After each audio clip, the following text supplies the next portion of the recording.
What can you see but never touch? Lily had spent her whole life trying to fit in.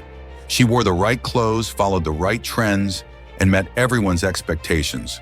Her family, her friends, her boss. But despite everything, something didn't feel right. She felt like a shadow, not truly herself.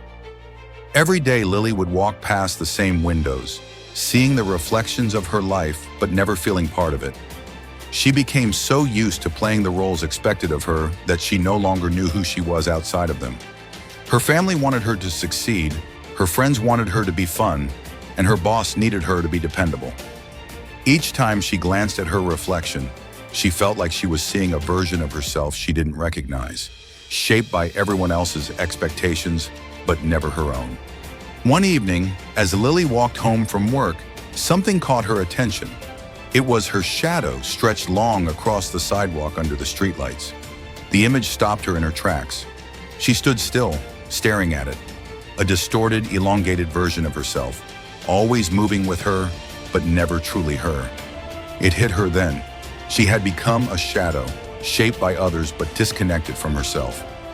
Lily stood there, frozen in the moment, realizing that for too long, she had been living as a reflection of what others wanted her to be. She had become a shadow of herself, defined by others' desires, but never truly living for herself. In that moment, she made a choice. She would no longer live in the shadows of others' expectations. She would step out of the reflection and finally see herself as she was, whole, enough, and fully her own. The reflection in the windows, the shadow on the ground, they were never the real Lily. The real Lily was the one who decided to live for herself. And once she embraced that truth, she was finally free.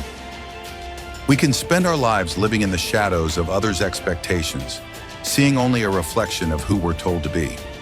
But true freedom comes when we step away from the shadows and embrace who we are. What can you see but never touch? A shadow.